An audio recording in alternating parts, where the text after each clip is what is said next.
Hi everyone, and welcome to today's demonstration. I'll be showing how to do 3D roses using a poly clay, such as Fimo or Sculpey.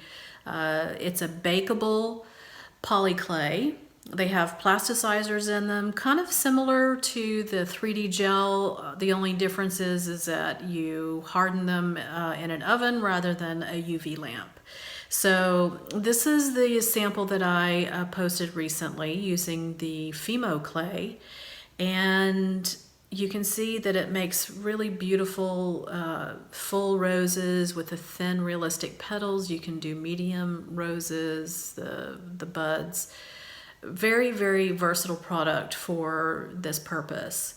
And I wanted to try this because I got into a conversation with Angela at Social Clause. She and I had discussed the fact that the 3D gel, the thinner that you form the petals, as realistic as that might look, it also makes them quite delicate and quite prone to breaking. So I had a lot of people ask me, would that be even a viable option for somebody's nails? And yes, you could certainly use that, you know, if you're, say, using for wedding nails. But the Fimo, because of the plasticizers in them, even after baking, they have a little bit of flexibility to it. So this actually might be a good option for a more durable everyday wear. So the first part of this video, I am going to be showing some of the brands that I picked up at the local craft store, some of the ones that I've tried out, give my opinions on those, as well as the tools that I use that I would recommend, a few basic things that I think will make it a little bit easier for you in making your roses, and a few things that I've learned as well along the way. So the first, the Fimo brand, one of the more recognizable brands. I have the Soft, the Effects, and the Professional. The Effect you can't tell here, but it has a gorgeous subtle pigment shimmer in it. Very, very pretty. I have found that all of the Fimo that I have probably about 8 colors. All of them are quite firm. This will need a little bit of conditioning, either by kneading it with your own hands, or if you find that you can't do that because you have arthritis or other, you just don't want to hassle with it, you can use a pasta machine as well to make your clay softer and a little more pliable. I also picked up some Sculpey. I have Sculpey 3 and I have Sculpey Souffle. The Sculpey 3, while it is a beautifully soft clay right out of the package, for purposes of these flowers, I would not recommend this. This would probably be perfect for some other sculpture making and things like that, but as far as these flowers went, my experience with it, it was entirely too sticky for forming the petals. Basically, I was using my palm to place the clay into, and then using a tool to flatten out the clay.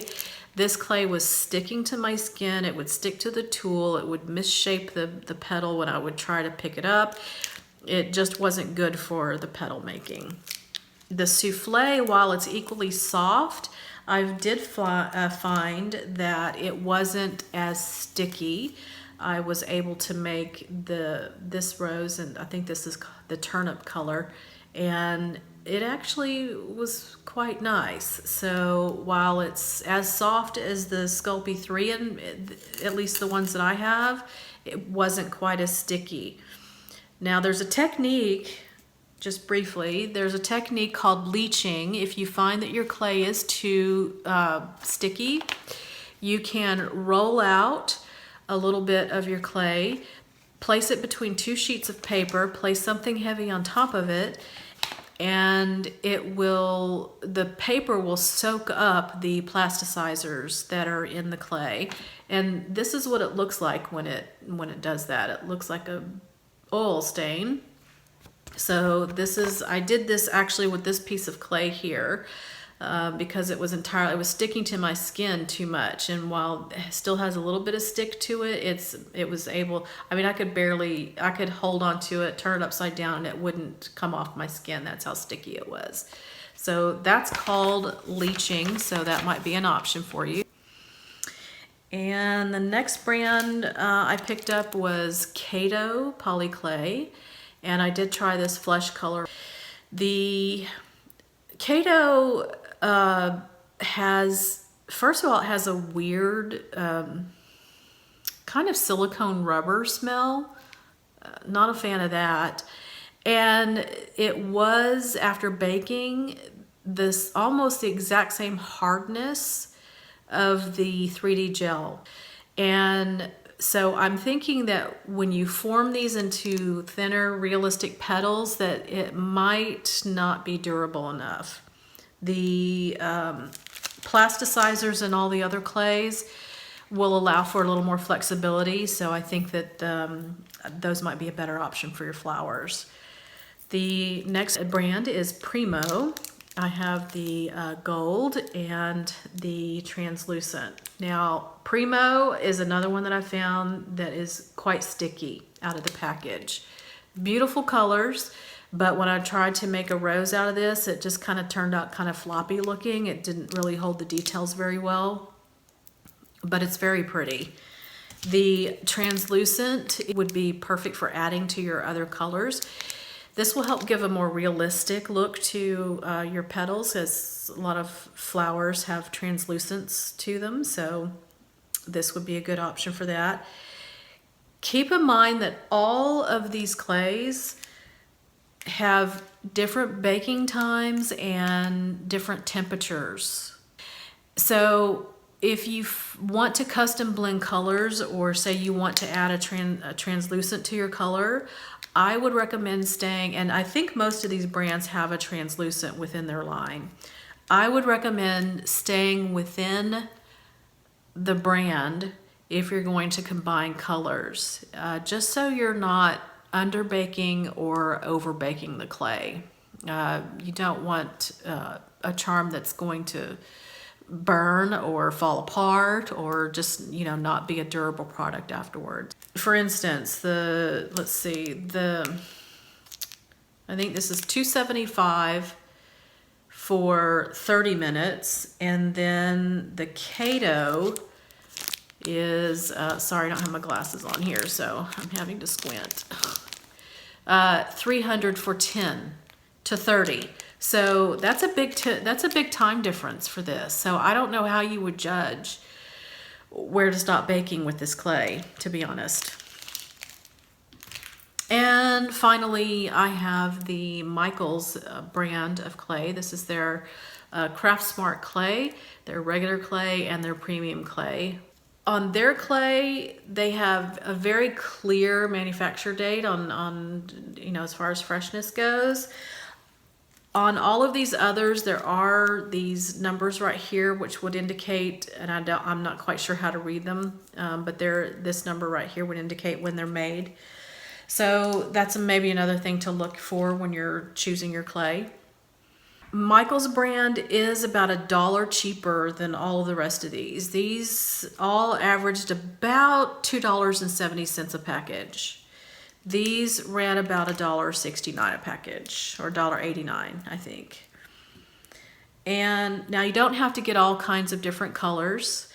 What I've seen a lot of people do is use chalk pastels to color their clay. So if you just want to get a white clay, you can then take some chalk pastels and shave off some of the with a razor blade, and knead that into your clay, and you've got a custom color.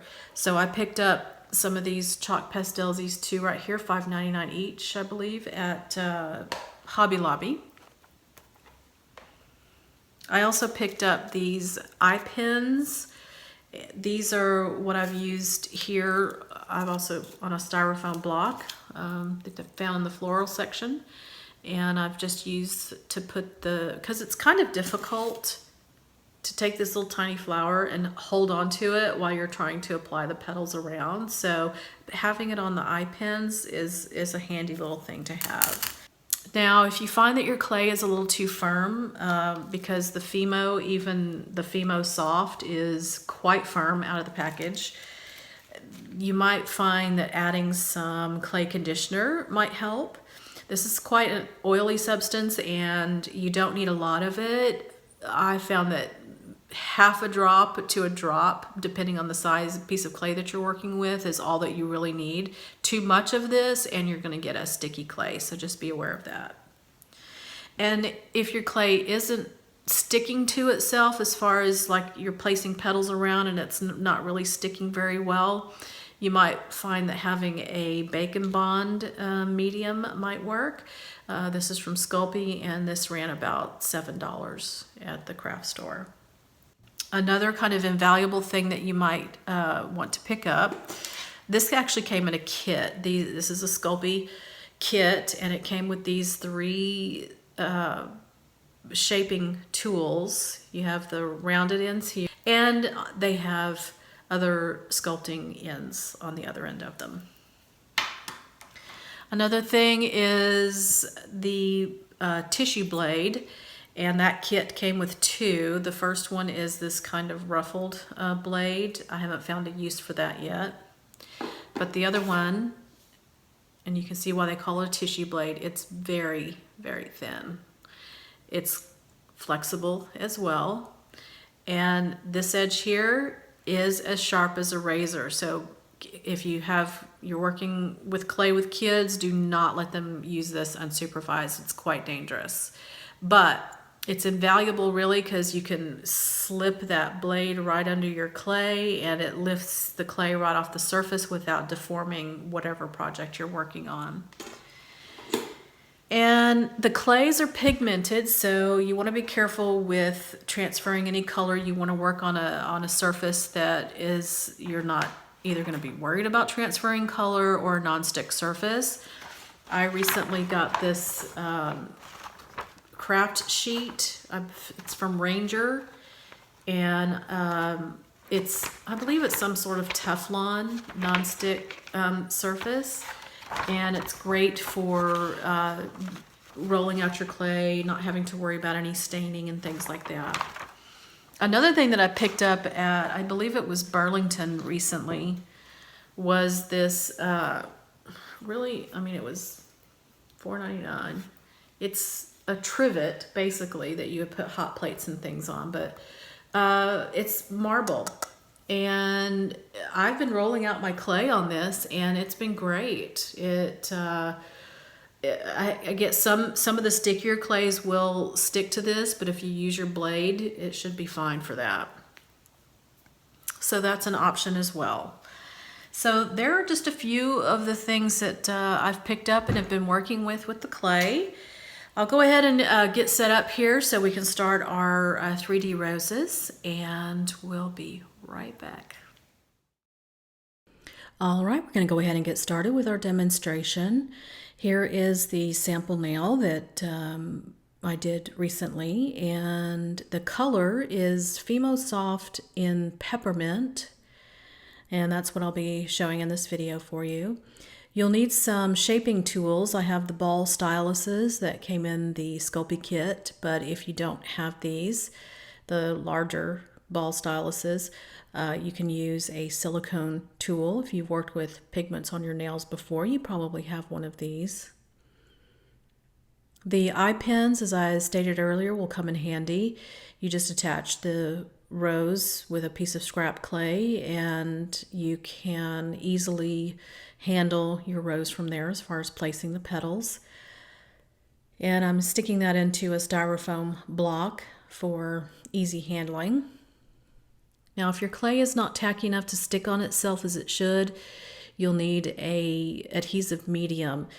The Bacon Bond is what you'll need. You'll need something bakeable. Do not use super glue or craft glue such as Elmer's or anything like that. You'll need a bakeable medium. If you don't have the tissue blade, which is very handy, you can also use an X-Acto knife. we'll use that to cut slices off of our roll of clay. You'll need a non-stick, non-staining surface to work on. And again, you can use a Teflon style craft sheet, or in my case, I'm simply using a marble trivet. So for this one, I'll show a full rose, and then we'll do sort of a medium-sized one and a couple of buds, just so you can get the hang of how the clay works. Fimo comes in an easy open package. There's a rather large flap that's on the back of it. You just pull that up and pull the pieces apart. We're going to slice off a bit of clay. And again, I can't stress enough when working with your tissue blades to be very, very careful. They are very sharp. Now, even the Fimo Soft is really quite firm. All polymer clays do need to be conditioned. This will help strengthen it. If you can't use your hands due to arthritis, or you just don't want to, as far as the hassle of kneading it, you can use a pasta machine, or you can use an acrylic rolling pin to also assist with the conditioning. Once you have it in a soft, pliable state, we're going to go ahead and roll it out. Again, I'm using my marble trivet here to roll out a snake shape in a diameter that I'm going to get small enough for the petals for my petal making here. This is completely up to you how large or small you want to make your snake here. So once you get that rolled out, we're going to start slicing off pieces. I'm just going to slice off the end of that, and then I want the sizes to be generally the same as far as the slices here.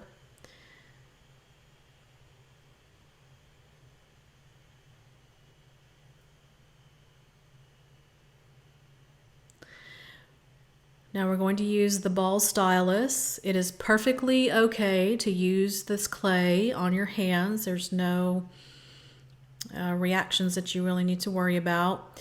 Using the stylus, I'm going to simply press down and pull towards me to thin out that one edge to make it a more thin, realistic looking petal.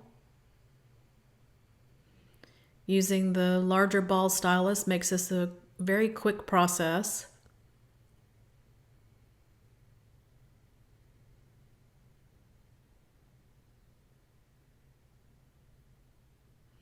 But again, if you don't have one of the ball styluses, you can use your silicone tool. I'll show you really quickly here. Now this is a softer tool, so it might take a little bit more effort to kind of spread out that clay, get it thinned out, but you can get the same result. Just takes a little more elbow grease. If you have any leftover residue from the clay, any staining or little bits of clay, it easily wipes up with a little bit of isopropyl alcohol. Now from the sample there, I had a cone-shaped center, but for this demo, I will show you a more natural kind of unfurling center. Very easy to do. I've placed all of my pre-made petals here. I've got small, medium, and large. I'm going to use the ball stylus to pick up a petal. I'm going to place that on my finger, and I'm going to hold it at the bottom.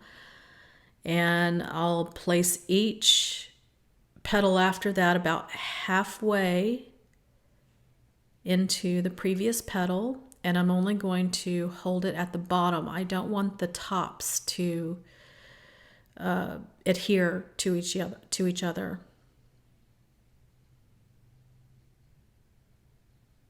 Now I'm starting with about 6, but you can use as many as you like.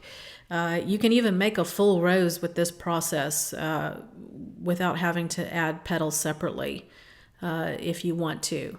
This is just another technique for making a center. So I'm going to lift up that end, and I'm going to start gently rolling using my thumb to just kind of roll it along my finger. I'm gently pressing to where it's kind of pinched at the bottom, but it's not flattening it. It's still got kind of a round shape. And there is your center. That's how easy it is to do. And again, to make it more manageable to work with your next petals, we're going to place a piece of scrap clay around the eye pin. Make sure you get any hairs or dust or anything out of the way. And now it's attached to your eye pin. We're going to start placing, these are the medium-sized petals. You may or may not use all of these or even get up to the big ones. It just depends on the size of the rose that you would like to make. Now I'm going to place that first petal by pressing along the bottom part of it. I don't want to have the top adhere, just the bottom part of the petal, and using a small, it's actually my smallest kind of cone-shaped clay shaper, you can manipulate the petals into the shape that you would like. And again, picking up another petal, I'm going to overlap that about a third to a half to the previous petal. Press that in along the bottom and just keep applying your petals in the same manner.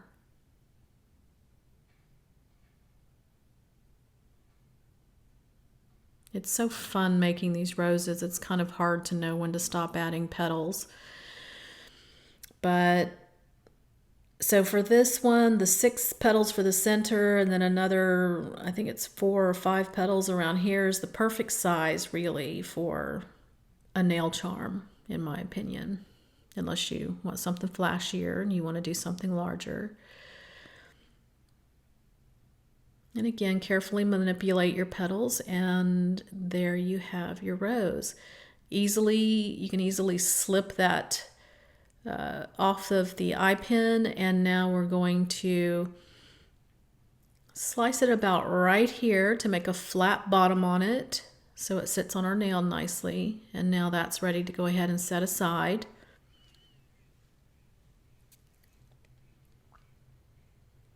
We'll make a second smaller rose. I'm going to pick up about 4 petals here, and same rolling process. Just get it started here with the tool, using our thumb to roll it along our index finger there, lightly rolling it.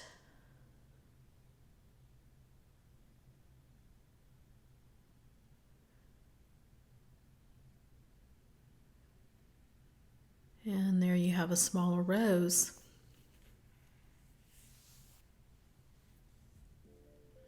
We'll just show a couple of more.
All right, so the Fimo clay requires a 230-degree Fahrenheit oven, baking at 30 minutes. And here are our baked charms. We have a large, a medium, and a small rose, along with some buds, other buds that I've done off screen. I'm just going to show you a couple of other options here. This is using some scrap clay that I had just to show you kind of a gradient looking effect that you can get. I kind of messed up on a ombre blend that I was doing, and rather than throw it away, I just rolled it out, sliced off the pieces for the petals, and this is the result I got. You can also see with this one just how flexible the petals still are even after baking. And again, I believe that that's going to help with a more durable wear as far as a nail charm goes. This is Fimo, I believe it's rose quartz. It's a gorgeous translucent effect that has a little bit of shimmering pigment in it. It's really quite pretty. You can see it matches my base color on my nail. It's very, very nice. And you can kind of get into the more weird kind of fantasy type flower. This is simply two colors marbled together. And again, very, very cool options that you can use for your clay. Now the flat surface that we have as a result of slicing it with the blade is perfectly good for fitting on the nail. However, if you have more of a curve to your nail bed, you can use an E-file to file that to a shape that on the bottom that more easily conforms to your nail bed. And as far as applying them to your nail, it's as easy as using a gem gel. In this case, I'm using the First Gel Jam Gel. I really do like this, not only because it's thick, but because it's a non-stick, no sticky layer. So just apply where you kind of have an idea of where you'd like to place your charms. You can also use acrylic should you want to use that, and even super glue would work as well. So just pick up your charm, place it into your gel.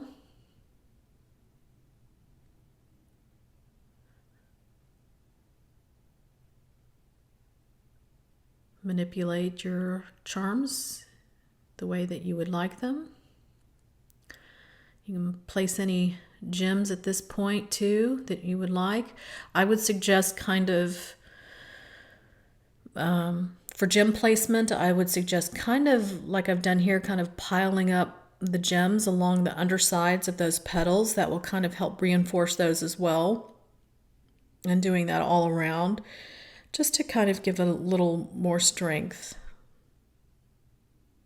Again, just like I've done here, I've got a little pearl and some Swarovski and some smaller micro beads that I've piled up around there.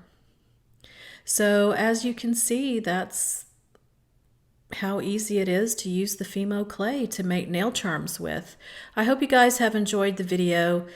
If you have any comments or questions for me, leave them below. All links to products that I've used are also below in the description box, so check that out. If you like the video, go ahead and like and subscribe. And until next time, I will see you guys later.